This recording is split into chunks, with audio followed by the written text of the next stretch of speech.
আমাদের এই জনগণকে ভুল মেসেজ দেওয়া হয়েছে, আমরা ভুল মেসেজ পেয়েছি। আমরা বলেছি ৭২-এর সংবিধান স্বাধীনতার চেতনা, এটা সম্পূর্ণ ভুল। ৭১-এ স্বাধীন হয়েছে, তাহলে ৭২-এর সংবিধান মূল চেতনা হয় কিভাবে? স্বাধীন আগে হয়ে গেছি, কথা বুঝতে পারি নাই। আমি কি ৭১-এ স্বাধীন হয়ে গেছি, ৭২-এর সংবিধান রচিত হয়েছে। তাই সংবিধানে গণতন্ত্রবাদ, সমাজতন্ত্রবাদ, ধর্মনিরপেক্ষতাবাদ এবং জাতীয়তাবাদ, এই চারটে হলো বাংলাদেশের সংবিধানের মূল ভিত্তি। মূল ভিত্তি কয়টা ভাই?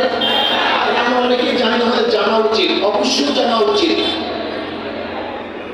জাতীয়তাবাদ, সমাজতন্ত্রবাদ, ধর্মনিরপেক্ষতাবাদ, গণতন্ত্রবাদ, এই চারটা হলো বাংলাদেশের সংবিধানের মূল ভিত্তি। অথচ আমরা জানিনি না ভারতের সংবিধানের চারটা মূল ভিত্তি আছে। কয়টা মূল ভিত্তি? ভারতের সংবিধানের মূল ভিত্তি চারটা: গণতন্ত্রবাদ, সমাজতন্ত্রবাদ, ধর্মনিরপেক্ষতাবাদ, জাতীয়তাবাদ। তা আমাকে এই প্রশ্নের জবাব দেন, ভারতের সংবিধানের মূল চার নীতি আমাদের দেশের সংবিধানের মূল চার নীতি হয় কিভাবে? আপনারা অনেকেই জানেন না আসলে কোথায় পানি কোথায় গড়িয়েছে, এই বাংলাদেশের মানুষ অনেকেই জানে না। আসলে ভারতের চাপে আমাদের সংবিধানের মূল চার নীতি ওরা চাপিয়ে দিতে বাধ্য করেছে। এটা আমাদের মূল নীতি হতে পারে না, মনে রাখতে হবে। এই ৫৩ বছর সংখ্যাগরিষ্ঠ মুসলমান নীতিকে তাকিয়ে কোন আইন করা হয়নি। সবচেয়ে বেশি নির্যাতিত হয়েছে মুসলমান। এই ৫৩ বছর সবচেয়ে বেশি বৈষম্য শিকার হয়েছে ইসলাম এবং মুসলমানেরা, সবচেয়ে বেশি। এর মধ্যে সবচেয়ে বেশি বৈষম্য শিকার হয়েছে আলেমরা। আজও পর্যন্ত হাজারো অফিস আছে যেখানে টুপি রেখে চাকরি করা যায় না। হাজারো অফিস আছে যেখানে দাড়ি রেখে চাকরি করা যায় না। হাজারো অফিস আছে যেখানে সুন্নতি লিবাস পরে অফিসে ঢোকা যায় না।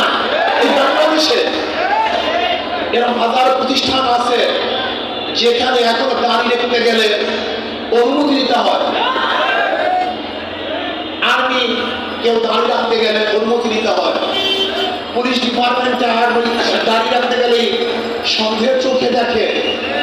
এমনকি জানেন না বিগত ১৬ বছরে কোন ব্যক্তি ফজরের নামাজ আদায় করে তার পিছনে গোয়েন্দা রাখতো? আপনারা জানেন? কোন ব্যক্তি জামাতে নামাজ পড়ে তার বিরুদ্ধে গোয়েন্দা রাখতো। এই যে আপনার কাহাত আজকে তার ৫ বছরের মৃত্যু বার্ষিকী পালন হচ্ছে, এই আবরারকে কেন হত্যা হয়েছিল জানেন? শুধু ভারতের বিরুদ্ধে স্ট্যাটাস দেওয়ার কারণে, অন্য কোনো কারণে নয়।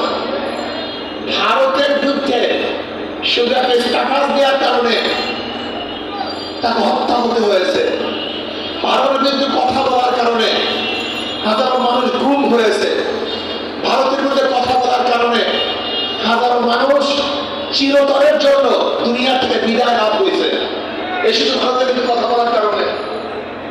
আজকে ওদের মধ্যে কোন সম্মান ইজ্জত নাই, বিশ্বাস করেন অথবা নাই করেন। আজকে দাওরাপাস একজন কওমিয়ার সন্তান, সে বাংলাদেশের কাজী হতে পারে না। কাজী যেটা মাসালার প্রয়োজন, অথচ দাওরা ফারেক হবে বাংলাদেশের মেয়েটা পড়াতে এসে পারবে না, কাজী হতে পারবে না। এসে বড় বৈষম্য কি হতে পারে বলেন তো? আপনি জানেন এরকম ইউনিভার্সিটি হাজারো সাবজেক্ট আছে যেখানে মাদ্রাসার ছেলেরা সেই সাবজেক্টে ভর্তি হতে পারে না। আপনি জানেন আজকে কওমিয়া সন্তানরা বিসিএস পরীক্ষায় অ্যাটেন্ড করতে পারে না। আজকে কওমিয়া সন্তানরা পুলিশ, আর্মি, মিলিটারি, বিভিন্ন প্রশাসনে অংশগ্রহণ করতে পারে না। এটা কি বৈষম্য নয়? আজকে ইসলামের দিকে লক্ষ্য করে কোন আইনই পাশ করা হয় না, অথচ 92% মুসলমান। এই 92% মুসলমানদের দেশে তো মুসলমানের দিকে লক্ষ্য করে আইন পাশ করা উচিত ছিল, কিন্তু করে নাই, আজও করে নাই। আমরা কি দেখতেছি?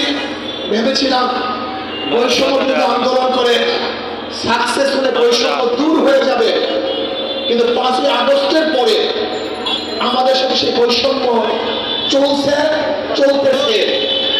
আজকে শিক্ষা ডিপার্টমেন্ট সংস্কারের জন্য যাদেরকে নেওয়া হয়েছে, একজন এই মাটির মানুষের সাথে চিন্তা ভাবনার সাথে সম্পর্ক রাখে না, তাদের শিক্ষা সংস্কারে নেওয়া হয়েছে। আজকে সংবিধান সংস্কারের জন্য যাদেরকে নেওয়া হয়েছে, তারা এসে দেশের মানুষের নারী বুঝে না, এদেশের মানুষের সাথে চিন্তা চেতনা সম্পৃক্ত নাই, তাদেরকে সংবিধান সংস্কারের জন্য সদস্য হিসেবে নিযুক্ত করা হয়েছে। আমি বর্তমান অন্তর্বর্তীকালীন সরকারকে বলবো, যতগুলি সংস্কারের জায়গা আছে প্রত্যেকটা সংস্কারের জায়গায় বিজ্ঞ আলেম নিতে হবে। এদেশের মাটি ও মানুষের সাথে যারা সম্পৃক্ততা, তাকে অন্তর্ভুক্ত করতে হবে। আজকে মানুষগুলির সম্পর্ক তাদের সাথে, ওলামাদের সাথে। লক্ষ লক্ষ মানুষ জুমার দিনে তাদের বয়ান শুনে, আলেমদের বয়ান শুনে। লক্ষ লক্ষ মানুষ তাদেরকে ইমাম মানে, আলেমকে ইমাম মানে। এদেশের প্রত্যেকটা মুসলমান যার মধ্যে ইমান আছে, তার আলেমকে ইমাম মানে, অন্য কাউকে ইমাম মানে না। তার আলেমকে ইমাম মানে।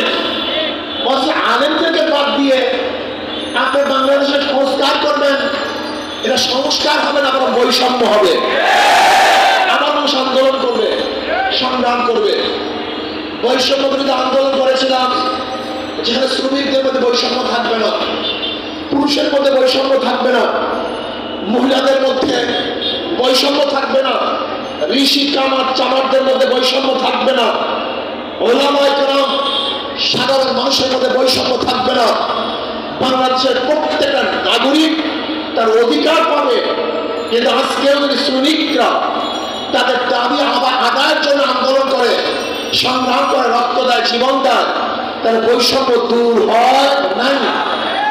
আজকে শ্রমিক সেক্টরকে নষ্ট করার জন্য চক্রান্ত চলতেছে, গার্মেন্টস ফ্যাক্টরিকে ধ্বংস করার চক্রান্ত চলতেছে, আজকে মিল ইন্ডাস্ট্রিকে বন্ধ করার চক্রান্ত চলতেছে। আজকে সব জায়গায় বৈষম্য। আমাদের বাংলাদেশের পাহাড়ি ছাত্ররা 40 বছর বয়সেও চাকরির জন্য আবেদন করতে পারবে, কিন্তু আমাদের বাংলাদেশের সাধারণ নাগরিক চাকরির জন্য মাত্র 30 বছরের পরে তারা আবেদন করতে পারবে না। আজকে মুক্তিযোদ্ধা কোঠায় 32 বছরে তারা চাকরির জন্য আবেদন করতে পারবে, আর সাধারণ ছাত্ররা 30 বছর পার হলেই তারা চাকরির আবেদন করতে পারবে না।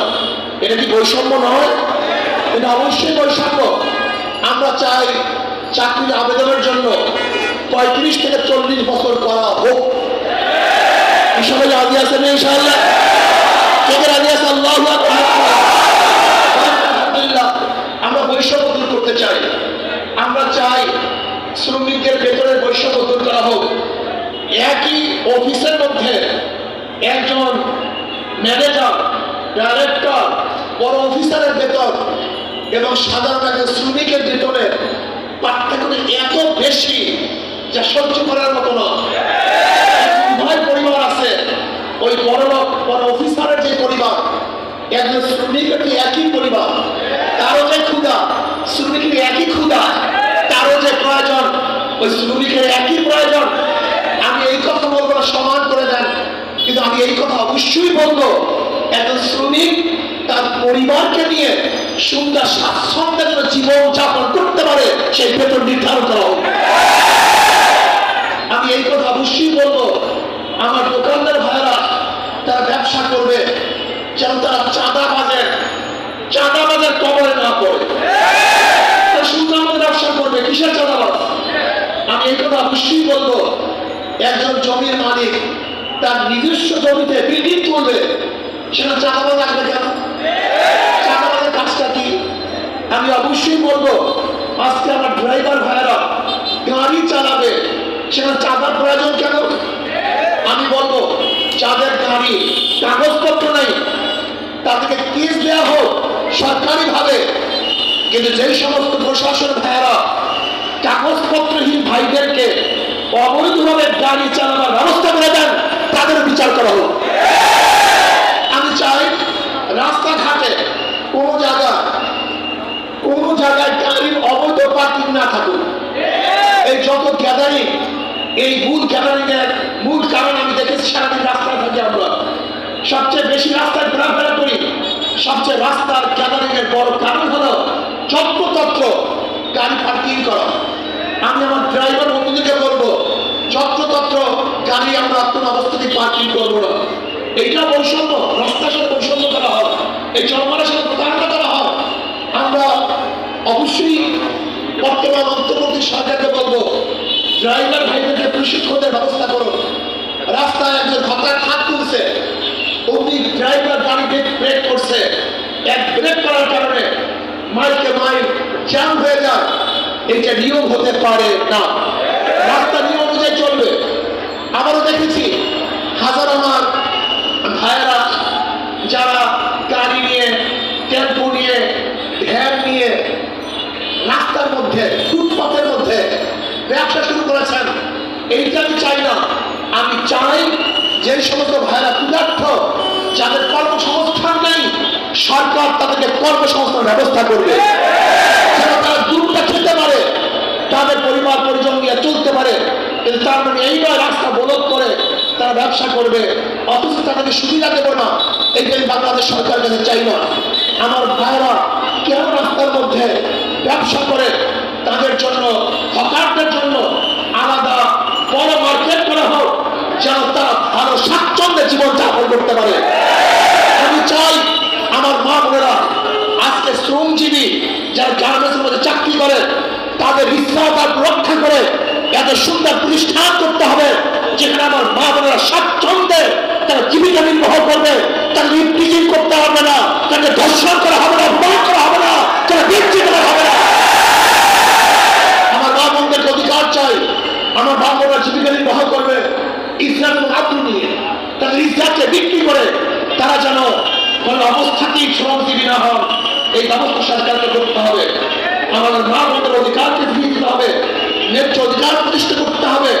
আমরা চাই মুসলমানদের অধিকার, আমরা চাই খ্রিস্টানদের অধিকার, আমরা চাই হিন্দুদের অধিকার, আমরা চাই বৌদ্ধদের অধিকার, আমরা চাই ঋষি, কামার, মজদুর, জেলে, তাঁতি, বাংলাদেশের প্রত্যেকটা নাগরিকের অধিকার আমরা ফিরিয়ে দিতে চাই। আমি বিশ্বাস করি এই প্রত্যেকটা নাগরিকের অধিকার ফিরিয়ে দিতে পারে একমাত্র ইসলাম। ইসলামের বাইরে কোন নীতি আদর্শ প্রত্যেকটা মানুষের অধিকারকে ফিরিয়ে দিতে পারে না। আল্লাহ পাক রব্বুল আলামিন কালামে পাকের মধ্যে ফরমান, ওমা আরসালনাকা ইল্লা রাহমাতাল লিল আলামিন। নবী আলাইহিস সালাতু ওয়াস সালাম আল্লাহ পাক রব্বুল আলামিন গোটা আলমের জন্য, গোটা দুনিয়ার জন্য, গোটা মাখলুকাতের জন্য, গোটা মানবতার জন্য, গোটা জানোয়ারের জন্য, গোটা গাছপালার জন্য, গোটা সূর্য চন্দ্র এমনকি মাটির জন্য আল্লাহ পাক রব্বুল আলামিন আমার নবীকে রহমান হিসেবে প্রেরণ করেছেন। তাই সরকার আলাইহিস সালাতু ওয়াস সালামের নীতি আদর্শ অনুযায়ী যদি জেনে চলে তাহলে বৈষম্য দূর হয়ে যাবে, প্রত্যেকটা মানুষের অধিকার প্রতিষ্ঠিত হবে, মানুষ শান্তিতে জীবন যাপন করতে পারবে, যেখানে থাকবে না খুন, যেখানে থাকবে না গুম, যেখানে থাকবে না ধর্ষণ, যেখানে থাকবে না ইফতিজিং, যেখানে থাকবে না জুলুম, যেখানে থাকবে অত্যাচার, অবিচার, যেখানে ন্যায় প্রতিষ্ঠিত হবে, প্রত্যেকটা মানুষের অধিকার ফিরে পাবে। এই নীতি আদর্শ ইসলাম, ইসলামের বাহির কোন নীতি আদর্শ মানুষকে মুক্তি দিতে পারে না। ইসলামী আন্দোলন বাংলাদেশ ইসলামকে বিসর্জন দিয়ে ক্ষমতা চায় না, ইসলামকে ধ্বংস করে ইসলামী আন্দোলন বাংলাদেশ ক্ষমতায় যেতে চায়।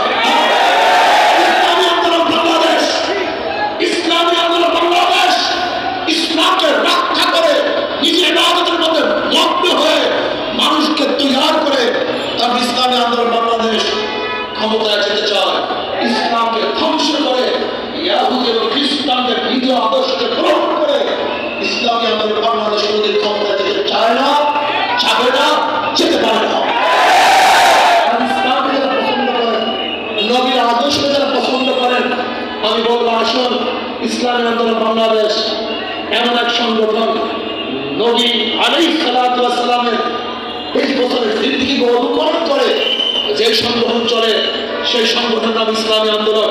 ইসলামী আন্দোলন সাহাবাদের অনুসরণ, ইসলামী আন্দোলন সাহাবাদের অনুসরণ। সাহাবায়ে কেরাম রাদিয়াল্লাহু তাআলা আলাইহিম আজমাইন যে আদলে নিজেকে গড়েছেন এবং দেশ গড়েছেন, ইসলামী আন্দোলন বাংলাদেশ সাহাবায়ে কেরাম রাদিয়াল্লাহু তাআলা আলাইহিম আজমাইনদের অনুসরণ করে নিজেকে গড়ার ভিত্তিতে দেশকে করতে চায়। আসুন এখন থেকে দাওয়াতি কাজ শুরু করুন, ঘরে ঘরে দাওয়াত দেন, ওলামায়ে কেরাম সতর্ক থাকেন, ওলামায়ে কেরাম সতর্ক থাকেন।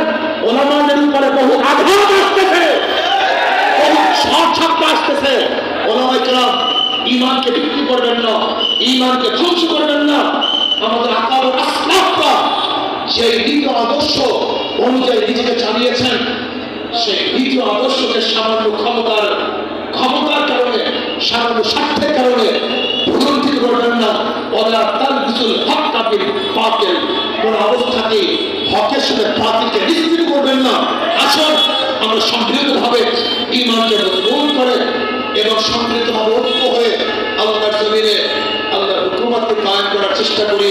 নাসরুল মিনাল্লাহি ওয়া ফাতহুল কারীম। আল্লাহুম্মা আমিন। আল্লাহ আপনার জন্য আমাদের হুকুমত ইসলামী উম্মাত কায়েম করে দেন। ইসলামী উম্মাতের সাহাবায়ে কেরামদের মধ্যে